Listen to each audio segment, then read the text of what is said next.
संजय एक ऐसा नाम जो महाभारत के उस विशाल युद्ध की हर धड़कन को कैद कर देता था। लेकिन खुद उसकी कहानी हमेशा एक पर्दे के पीछे छिपी रही। क्या आपने कभी सोचा है कि एक साधारण सूत पुत्र जो जाति से बुनकर था, कैसे अचानक उस महान युद्ध का सबसे बड़ा गवाह बन गया? कैसे एक व्यक्ति की आंखें पूरे कुरुक्षेत्र के रणभूमि को देखने लगी, जबकि लाखों योद्धा अंधेरे में लड़ रहे थे? और सबसे बड़ा सवाल, क्यों ठीक उसी व्यक्ति को चुना गया जिसके मन में दोनों पक्षों के प्रति एक विचित्र संतुलन था? तो पूरे इस रहस्य को जानने के लिए वीडियो को अंत तक जरूर देखिएगा। कुरुक्षेत्र की उस रात जब आसमान में बादल घिरे हुए थे और हवा में खून की महक आने लगी थी, एक अंधे राजा अपने महल के अंधेरे कमरे में बैठे कांप रहे थे। उनका नाम था धृतराष्ट्र। उनके कान फड़फड़ा रहे थे जैसे किसी अनजन्मे तूफान की पहली लहर उन्हें छू रही हो। तभी एक आवाज़ आई, शांत लेकिन गहरी, जैसे किसी प्राचीन गुफा से निकल रही हो। महाराज, क्या सुनना चाहते हैं? वो आवाज़ संजय की थी। उस पल कोई नहीं जानता था कि एक साधारण सूत पुत्र की ये आवाज़ पूरे भारतवर्ष के सबसे भयानक युद्ध की जीवंत तस्वीर बन जाएगी। लेकिन सवाल ये था कि आखिरकार संजय ही क्यों? लाखों विद्वान, सिपाही, मंत्री सब थे हस्तिनापुर में, फिर एक बुनकर के बेटे ही क्यों चुना गया उस दिव्य और भयानक जिम्मेदारी के लिए? क्या उसके अंदर कुछ ऐसा था जो किसी और में नहीं था? तो चलिए जानते हैं। जन्म से ही संजय का जीवन रहस्यों से भरा था। गावालगढ़ नामक सूत के घर में पैदा हुआ यह बालक बचपन से ही अलग था, जबकि दूसरे बच्चे तीर, धनुष और घोड़ों के पीछे भागते। संजय घंटों वेदों के मंत्रों को सुनकर बैठा रहता। महर्षि वेदव्यास ने एक दिन उसे देखा और मुस्कुराते हुए कहा, इस बालक की आत्मा पहले से ही ज्ञान की आग में तपी हुई है। वे उनके शिष्य बने। जाति बुनकर की थी, लेकिन बुद्धि ब्राह्मणों से भी आगे थी।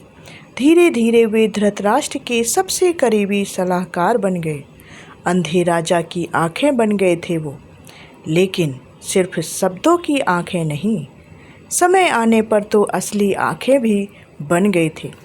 जब पांडवों और कौरवों के बीच तनाव चरम पर पहुंच रहा था, तब धृतराष्ट्र ने फैसला किया कि किसी को भेजना होगा युधिष्ठिर के पास, शांति का अंतिम प्रयास लेकर। लेकिन सवाल यह था कि किसे भेजा जाए।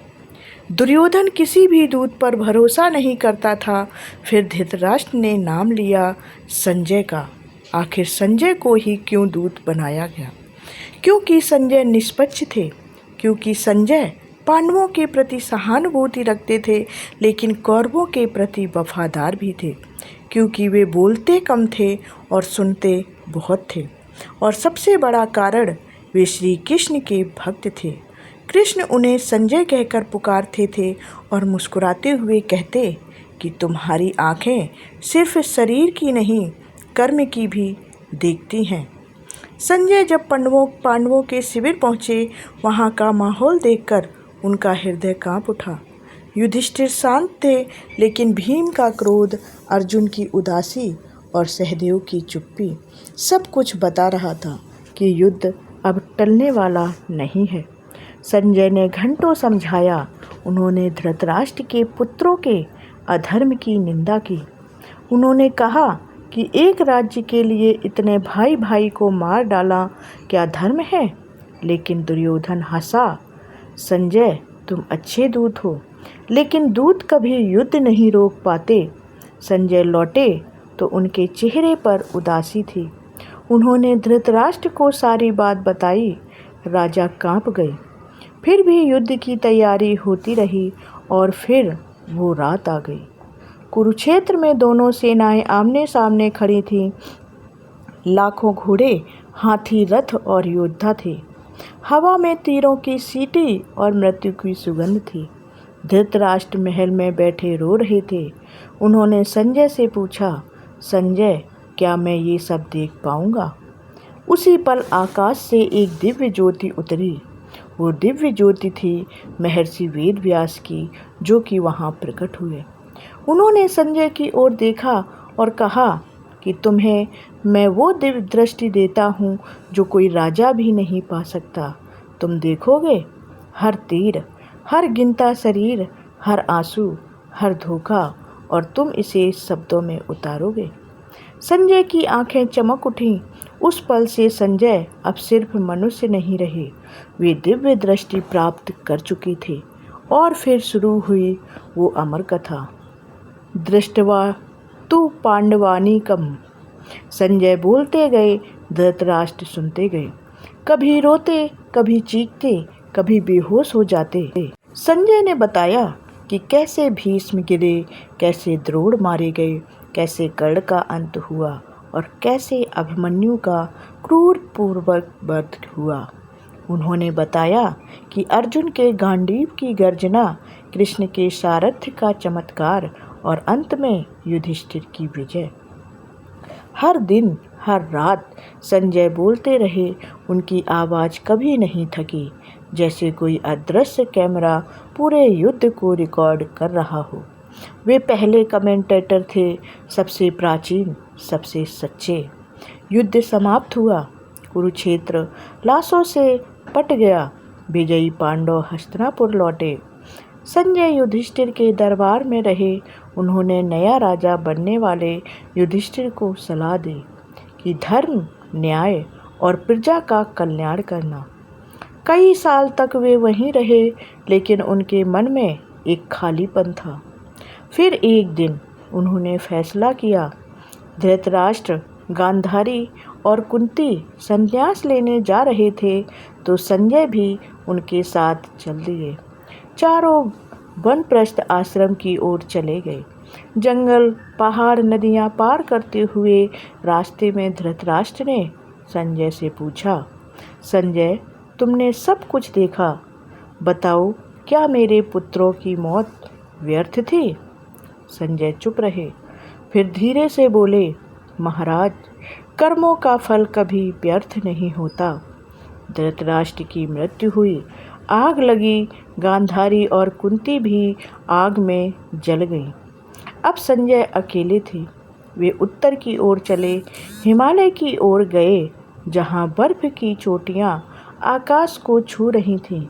वहाँ उन्होंने एक गुफा में निवास किया। कुछ कहते हैं कि वे वहीं ध्यान में लीन हो गए, कुछ कहते हैं कि उनकी दिव्य दृष्टि अब भी कभी कभी खुल जाती है और वे पूरे संसार को देखते हैं। लेकिन सबसे बड़ा रहस्य अभी भी बाकी है कि आखिर संजय कौन थे? क्या वे सिर्फ एक दूत थे या कोई दिव्य शक्ति का माध्यम थे? क्या वेद व्यास जी ने उन्हें इसलिए चुना क्योंकि उनकी आत्मा पहले से ही युद्ध का साक्षी बनने के लिए नियत थी? आज भी जब महाभारत पढ़ा जाता है, संजय की आवाज़ गूंजती है, किम करिष्यसि राजेंद्र, कि वे कभी मरे नहीं, वे शब्दों में हमेशा जीवित हैं। इस तरह एक सूत पुत्र की कहानी महाकाव्य का सबसे महत्वपूर्ण हिस्सा बन गई। संजय हमें सिखाते हैं कि सच्चा गवाह बनना कभी कभी योद्धा बनने से भी बड़ा होता है। उनकी दिव्य दृष्टि सिर्फ कुरुक्षेत्र तक सीमित नहीं थी, वो आज भी हर उस इंसान में है जो अन्याय देखकर चुप नहीं रहते। कुरुक्षेत्र का युद्ध समाप्त हो गया, लेकिन संजय की आंखों में भी वो दृश्य जीवन भर जलते रहे। एक ऐसा व्यक्ति जिसने धर्म और अधर्म की सबसे भयानक लड़ाई अपनी दिव्य दृष्टि से देखी थी, और उन्होंने उसी दिव्य दृष्टि से उस महाभारत की लड़ाई को दुनिया को सुनाया। महाभारत का सबसे बड़ा यह सत्य था। अगर आपको भी महाभारत के ऐसे रहस्य जानना पसंद है तो वीडियो को लाइक करें और शेयर करें। और चैनल को सब्सक्राइब ज़रूर कर लें, क्योंकि हम ऐसे ही महाभारत के रहस्य आपके लिए लेकर आते हैं। तो मिलते हैं अगले रहस्य के साथ, तब तक के लिए जय श्री कृष्णा। धन्यवाद।